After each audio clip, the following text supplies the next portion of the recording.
Blood in Blood. Out in 1993 isn't just a movie, it's a cultural phenomenon.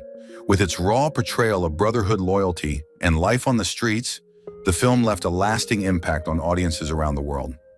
Over 3 decades later, fans still quote it, rewatch it, and pass it down to new generations. But what happened to the stars who brought this powerful story to life? In this video, we catch up with the cast in 2025. Some found continued success, others faced personal struggles, and a few disappeared from the spotlight entirely. Join us as we reveal the surprising and emotional journeys of the Blood in Blood Out cast then and now. Tom Towles was born on March 20th, 1950, and portrayed Red Ryder in Blood Out in 1993 at the age of 43. The role of Red Ryder, a brutal racist prison guard, was chillingly real, and Towles brought to it the raw menace he had become known for, a performance so unsettling that rumors circulated on set about method acting crossing ethical lines. Ryder was detestable, violent, and unapologetically bigoted, a character who injected dread into every prison scene and symbolized systemic brutality. Yet fans couldn't look away. Towles' performance was magnetic in its cruelty. Born in Chicago and raised by a single mother in a rough neighborhood, Towles endured a turbulent childhood, marked by abuse, foster care, and juvenile detention. He later admitted to shoplifting and running with gangs as a teen, hiding pain under layers of bravado. Acting was his escape, but his rise in Hollywood was jagged.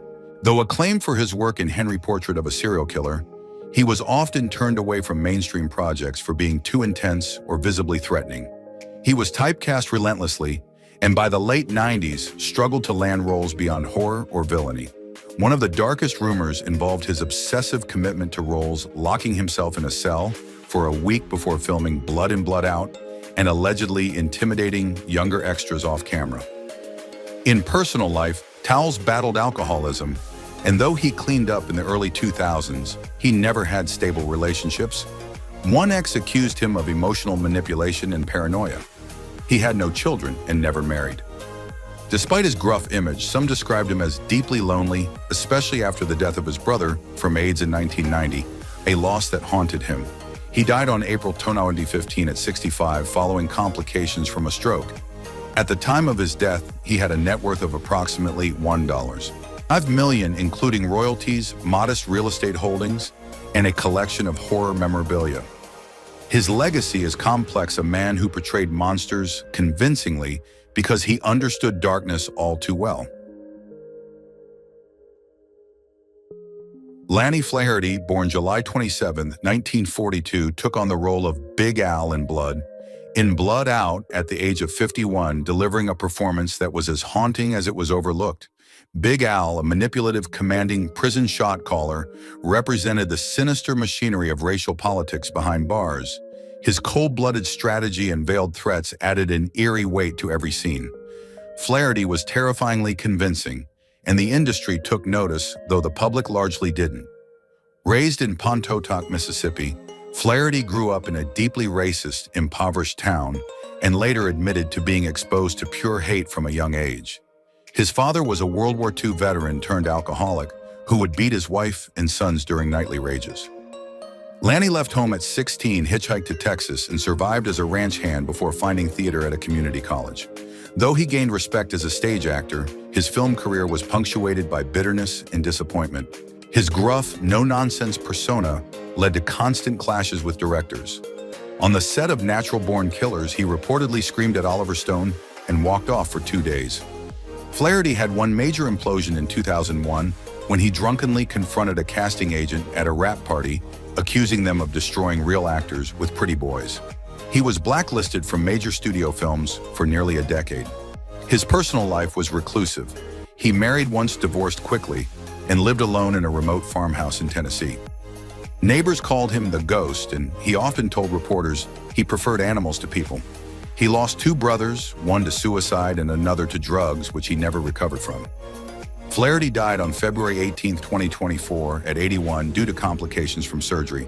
He left behind a modest estate worth around $1 million, including a property in Mississippi, a stack of unpublished plays, and a decades-long legacy as a character actor whose depth came from real pain, Though forgotten by mainstream audiences in indie circles, he's revered as a raw nerve of American acting. Teddy Wilson, born December 10th, 1943, played Wallace in Blood and Blood, out a minor role that became eerily prophetic. The film was released in 1993, 2 years after Wilson's death, making it a ghostly footnote to a life filled with contradictions. At 50, the age he would have been when the film premiered, Wilson was already a familiar face on television, beloved as the slick-talking Sweet Daddy Williams on Good Times, a character that hid a sly criminal under a polished smile. Wilson was always typecast, which he quietly resented. Raised in Harlem, he was the product of poverty, crime, and religious fervor. His father, a Pentecostal preacher, forbade television and beat Teddy for watching movies in secret. He ran away at 15, survived on the streets, and even flirted with petty crime before being taken in by a community theater group that changed his life. Despite his charm, Wilson was known in industry circles for being volatile. Co-stars noted his mood swings, sometimes due to untreated hypertension and reportedly self-medicated mental health issues. A well-hidden scandal occurred in 1985 when he was quietly removed from a stage production in Atlanta after slapping a fellow actor mid-rehearsal, an incident never made public. His marriage to actress Joan Pringle was rocky.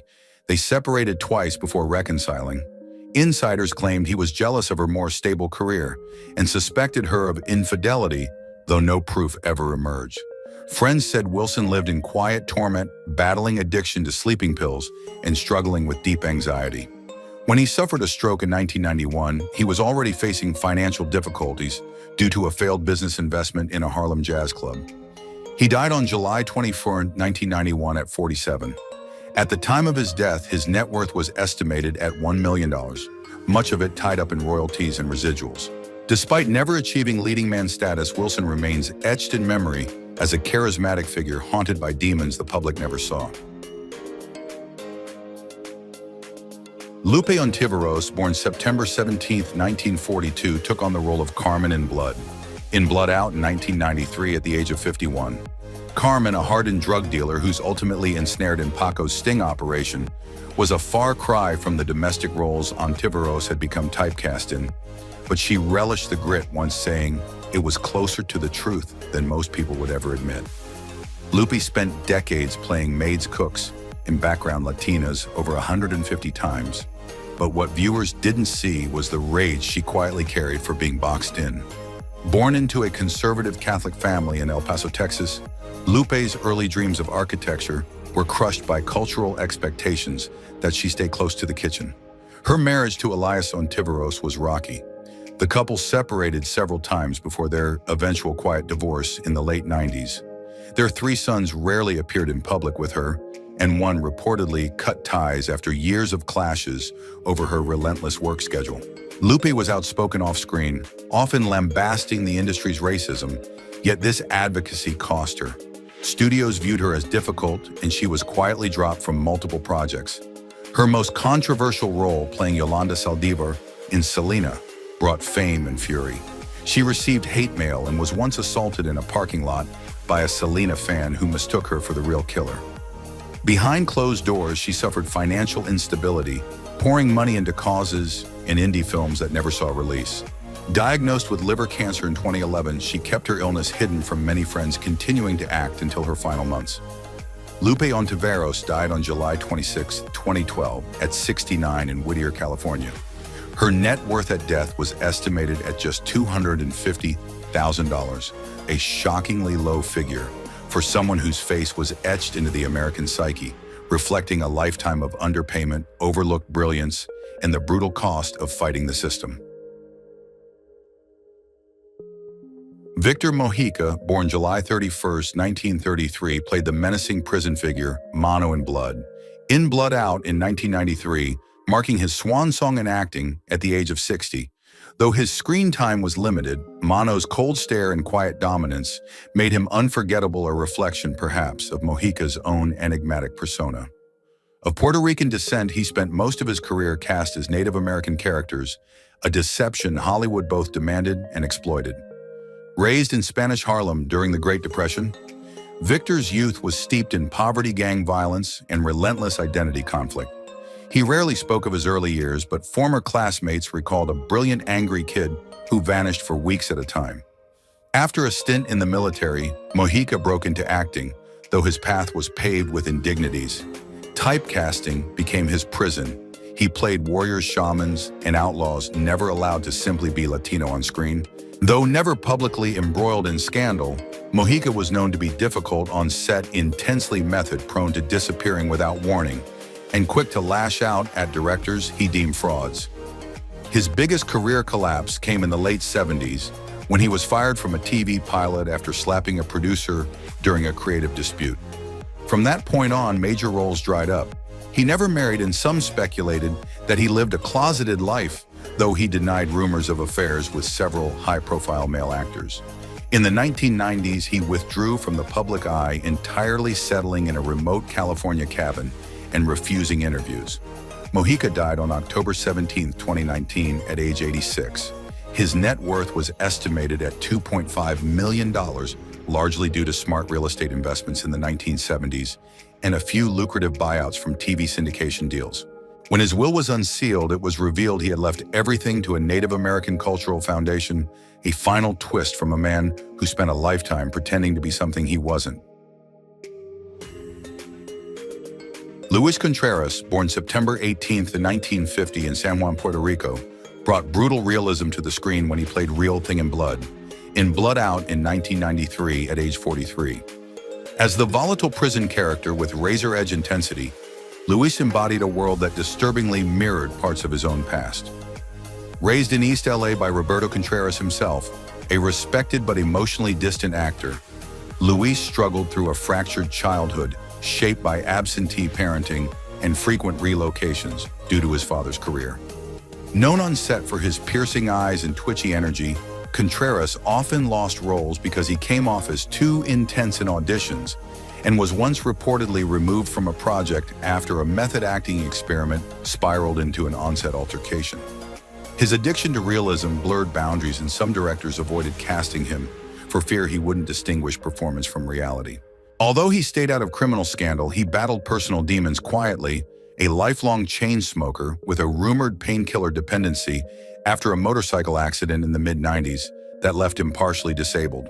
While he never married, he was involved in a toxic long-term relationship with a fellow actress, marked by public fights and restraining orders that were later sealed by court order. His biggest heartbreak came when a long-awaited TV pilot in 2000, where he was meant to lead for the first time, was canceled due to budget cuts, sending him into a depressive spiral. Diagnosed with cancer in 2002, Contreras continued working in low-budget projects until he passed away on June 20, 2004 at 53.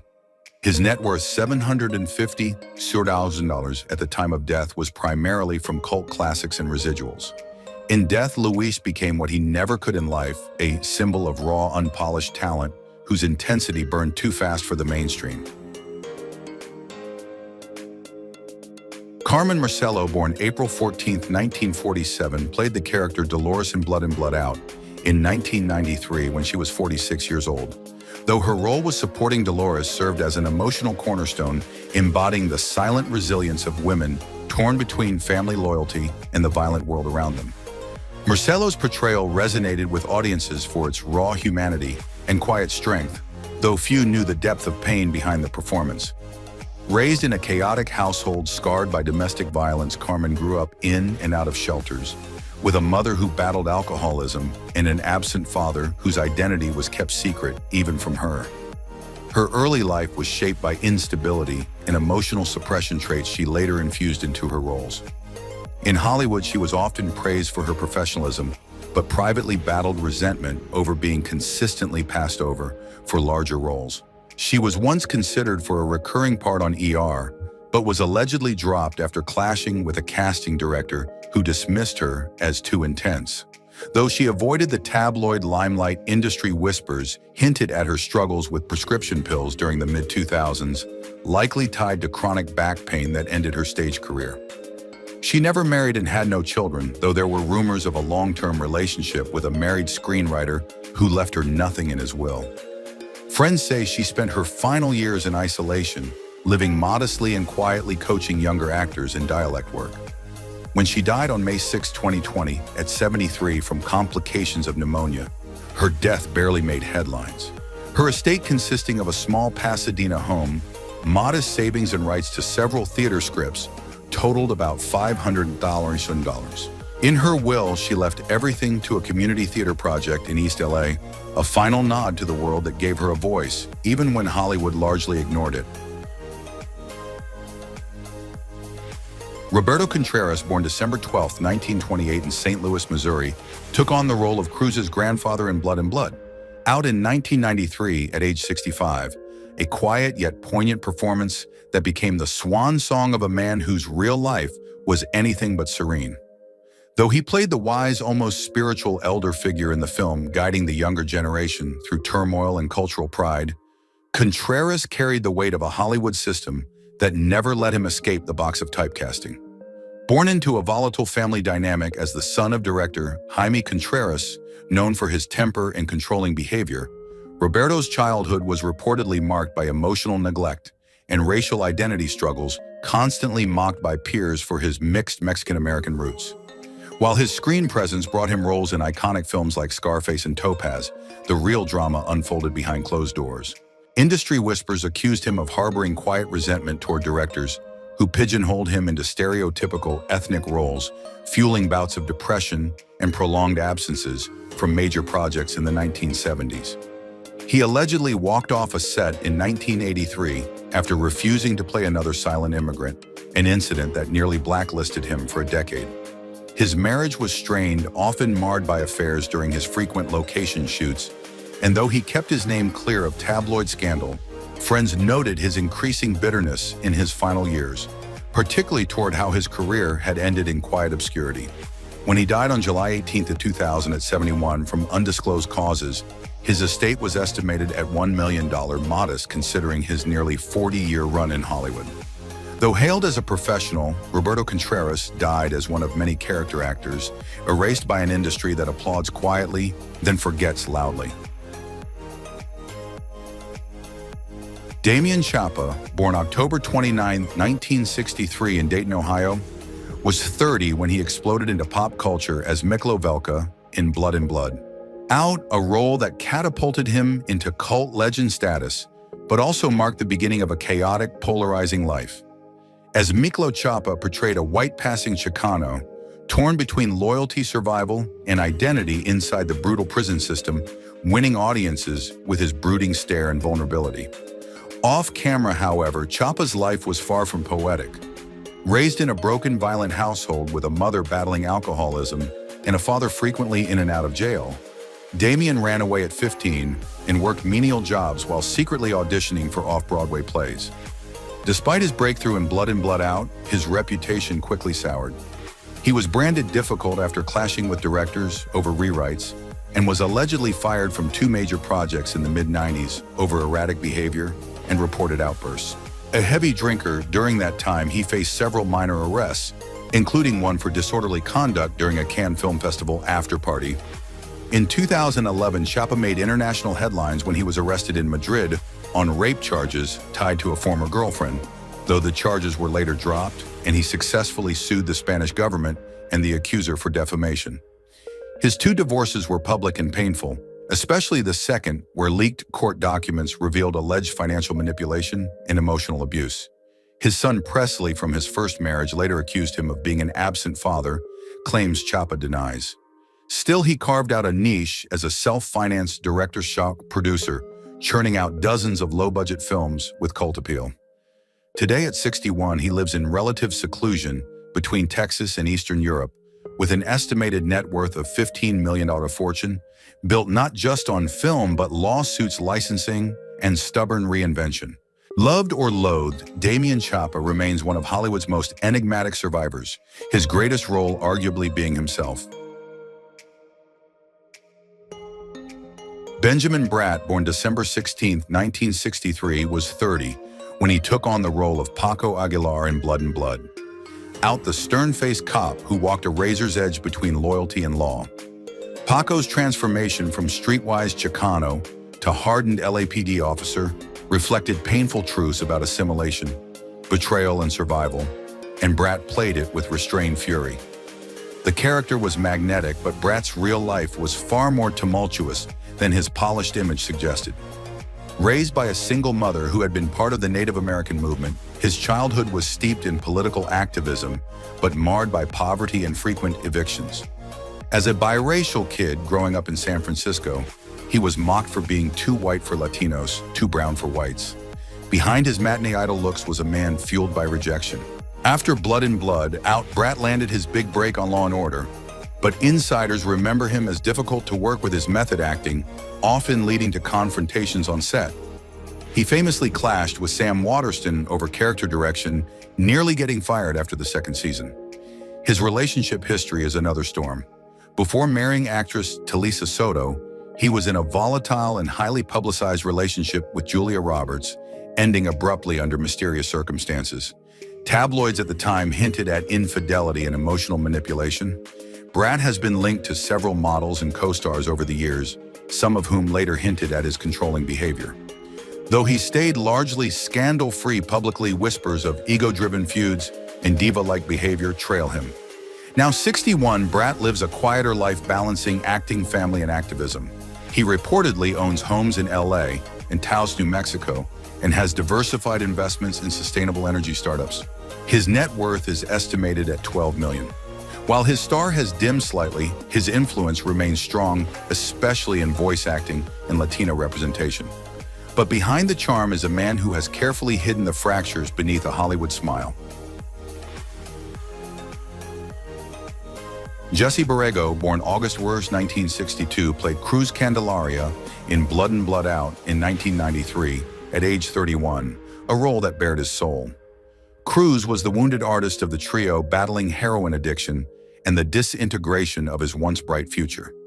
Barrego's performance delivered raw intensity and subtle vulnerability, making Cruz one of the most emotionally resonant characters in the film. Audiences connected deeply with Cruz's downfall and redemption, but few knew that Barrego's connection to the role was frighteningly personal. Raised in San Antonio by a musician father and a mother who juggled multiple jobs, Jesse's childhood was colored by instability, financial hardship, and the kind of cultural identity conflict he would later portray so masterfully on screen. Often teased for his quiet demeanor and love of books, he used performance as a shield against a world that didn't understand him. After early fame on Fame 1984-1987, Jesse's career stagnated in the 1990s, with mainstream studios typecasting him or ignoring him completely. He refused to play stereotypical gang members or drug dealers unless the script had depth, which cost him high-paying roles. What the public never saw was his quiet feud with a major casting director in the mid-2000s, which led to his blacklisting from several network TV shows. While he never spiraled into scandal, his struggle to stay relevant in a white-dominated industry took a personal toll. His marriage nearly crumbled during a period when Lupita Productions was hemorrhaging money, and rumors circulated of emotional outbursts on indie film sets when financing fell through. Despite these challenges, Bargo survived thanks in part to his relentless devotion to Latino stories and artistic integrity. Today at 63, he lives in Los Angeles, still active in independent cinema and teaching acting to underprivileged youth. His net worth is estimated at $1.5 million, including his production company royalties from syndication and occasional directing gigs. Jesse remains a symbol of quiet rebellion, respected but underappreciated, a rebel in a system that often forgets its truest voices. Enrique Castillo, born December 10, 1949, portrayed Montana in Blood and Blood Out at age 44, a role that would become his defining legacy. Montana, the poetic prison leader of La Onda, was feared and revered, a philosopher king in a brutal world. Castillo brought chilling grace to the role, and it became iconic within the Chicano community. Yet off-screen, Castillo's own life was shaped by silent pain. Raised in Calexico near the US-Mexico border, he grew up in a household plagued by alcoholism and domestic violence. As the eldest of five, Enrique often shielded his siblings from his father's outbursts and skipped meals to ensure they could eat. His love for literature and storytelling made him an outcast among his peers, leading to frequent bullying and a lifelong battle with internalized rage. Though trained at UC Berkeley and respected on stage, Castillo's Hollywood career was anything but smooth. After Blood In, Blood Out, he was pigeonholed into gang leader and cartel boss, roles leading him to turn down more scripts than he accepted. Behind the scenes, Castillo was infamously rigid. He once walked off a television set over script changes he found disrespectful to the culture. One of his lowest career points came when a high-budget pilot he co-wrote was canceled at the last minute due to creative disagreements with the network. Insiders said Castillo's refusal to play the game made him a pariah in studio circles. His personal life has also seen turbulence. His first marriage ended after his wife cited obsessive perfectionism and emotional neglect. He later admitted in a 2010 interview that his obsession with work cost him his relationship with one of his daughters.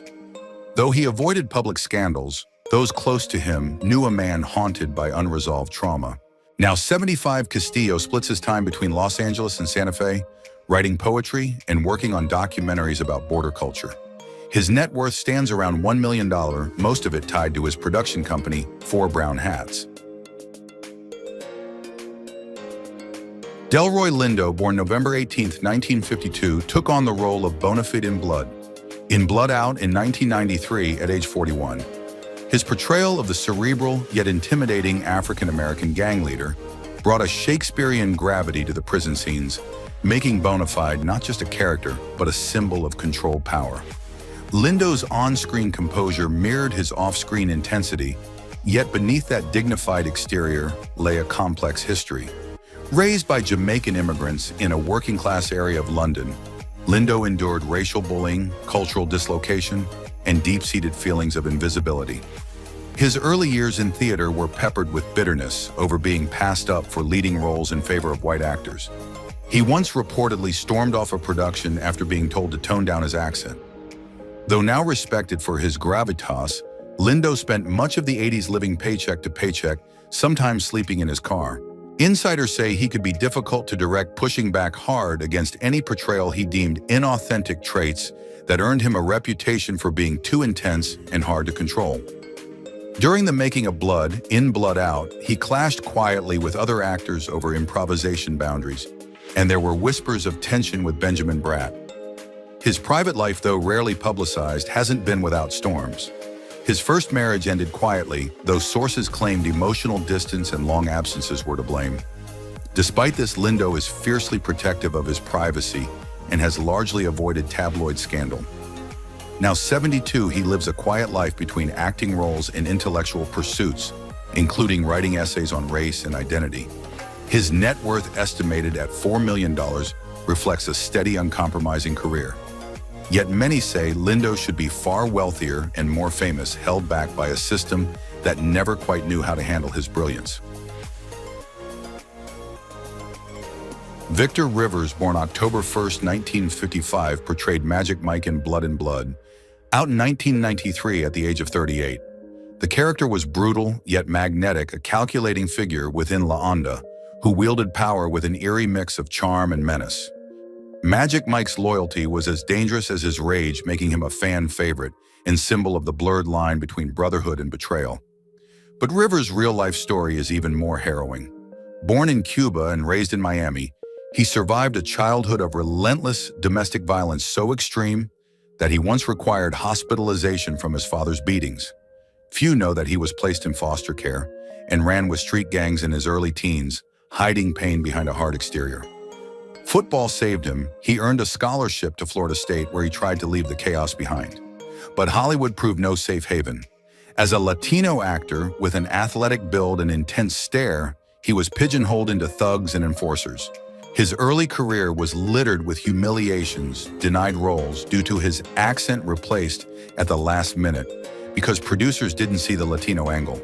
Though he appeared in major productions, he quietly battled depression and alcoholism issues he only later revealed in his memoir.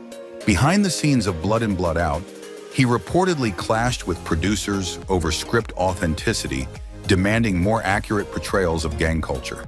His outspokenness led to tension, and some believed it cost him future roles. In his personal life, he's admitted to multiple affairs during his first marriage, which ended in a bitter divorce. His second marriage stabilized him, but his relationship with his oldest son remains strained. Now, 69 Rivers is an activist and speaker against domestic abuse, yet remains haunted by the violence he both survived and once embodied. His net worth is around $2 million thanks to film speaking engagements and his memoir. But his most lasting asset may be the darkness he turned into purpose. Carlos Carrasco, born April 5, 1948, brought the role of Popeye to grotesque life in Blood Out in 1993 when he was 45. As the sleazy, sadistic gang member who betrays Miklo, Popeye became one of the film's most iconic villains, so repulsive and exaggerated that he bordered on nightmarish. Carrasco's chilling performance left a permanent mark on Chicano cinema, but few know how closely the role mirrored his own rage. Born in Panama and raised in relative poverty, Carrasco relocated to the U.S. on a scholarship, but found himself a perpetual outsider. His heavy accent and dark complexion limited his casting options. Agents told him bluntly, "You'll never be a lead." Rejected repeatedly by major studios, he began to internalize a deep resentment. Those close to him say he had a tendency toward outbursts on set and was once escorted off a stage production after berating a director.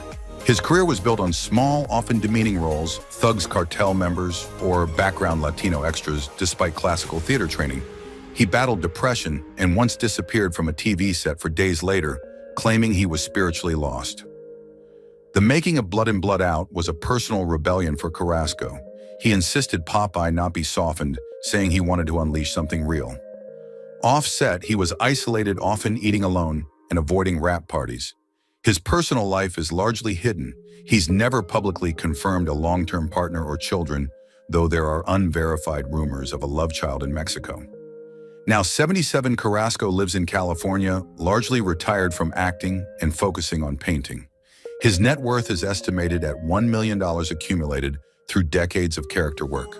Despite never achieving leading man fame, his portrayal of Popeye remains a masterclass in embracing the grotesque. Behind the mask, though, is a man who never truly felt seen by the industry he gave his life to. Thank you for joining us on this nostalgic journey through classic television history. If you enjoyed learning about the cast of Blood Out and where they are now, don't forget to give this video a thumbs up, subscribe for more vintage Hollywood retrospectives, and share your thoughts in the comments below. We love hearing your memories and suggestions, so let us know which TV show or movie cast you'd like us to feature next.